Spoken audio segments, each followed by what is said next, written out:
Ofori, East Coast Radio. Welcome. Today's a special day, and we're doing things a little bit different on this Appreciation Monday. What a coincidence that Africa Days falls in on Appreciation Monday. And in celebration of Africa, I'm chatting to a man who's done so much work across this continent. He is, of course, the founder and chairperson of Gift of the Givers Foundation. Now, the Gift of the Givers Foundation is the largest disaster response NGO of African origin. Founded back in 1992 by Dr Imtiaz Sooliman, it delivers unconditional humanitarian aid, including disaster relief, hunger alleviation, and medical support across 47 countries, regardless of race, religion, or political affiliation. And the man behind it all, Dr Imtiaz Sooliman, thank you so much for making time to chat to me. Morning, Carol. Good to be on the show. Oh, so amazing. Now, Doctor, you've done so much amazing work across this beautiful continent. Is there a specific time you've gone out to help that has set in your heart, and which country was it? It was during Cyclone Idai. We've intervened in 25 countries in Africa, including South Africa. Mm-hmm. And one that stands out for me was a very simple intervention.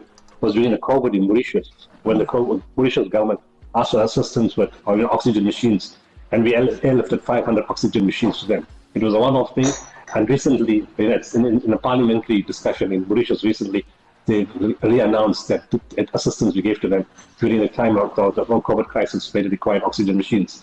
Wow. It was a quick intervention, 500 machines to save many lives. But the one that really stands out for me, that shows the power of us as Africans. I'm very proudly South African, proudly African. And I like to do things our way and to show the world that we're capable of managing our own crises. It was during Cyclone Idai, there was crisis in Mozambique, mm-hmm. in Malawi, Zimbabwe, and parts of Durban were affected also, and the coast of KZN was a lot of rain and destruction. Mm. And we intervened in all four places at the same time. It is like a new achievement, an additional achievement progress for us. We got involved with all four. And it also showed how African governments can work together. Yeah. In Zimbabwe, they asked for sniffer dogs. So to get our teams together with the SAPS, sent in sniffer dogs and teams, they just wanted us to identify where the bodies were. And we worked very well with the Zimbabwe government, their military, their police, and our police force, and Gift of the Givers. It was a combination of humanity to identify where people are buried so people could get closure.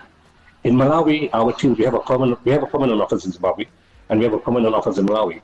In Malawi, our teams were flying on helicopters for the Malawi Defense Force. Again, we didn't need any outside intervention. We didn't need anybody from outside the continent. We did it in-house, within the country itself, moving to areas that were impassable, and 24/7 moving supplies to people who were cut off. That was great. But I think the greatest achievement was in Mozambique, where the government and other entities, we only had one helicopter each. We had 5 helicopters. We brought in 5 helicopters. We had road rescue, we had jet skis, we had boats, we had divers, we had medical teams, we set up terrorist supplies. We the only guys that had a functional communication system.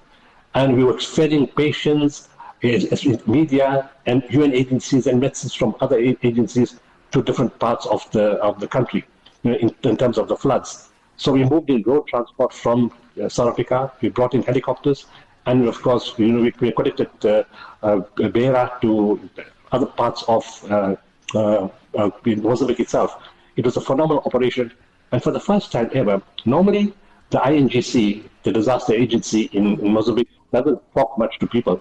But they came specifically to thank us, to say thank you very much for what you guys have done. And on that mission, of course, Lindiwe Sisulu and us traveled together. She was a Minister of International Relations, and Turco then gave us 10 million rand towards the project. Again, showing the interrelationship between governments, NGOs on the ground, search and rescue teams, and our search and rescue teams are phenomenal. They come from government and they come from the private sector. And in crises like this, we blend everybody together. Ofori, weekdays 9 a.m. till 12, East Coast Radio.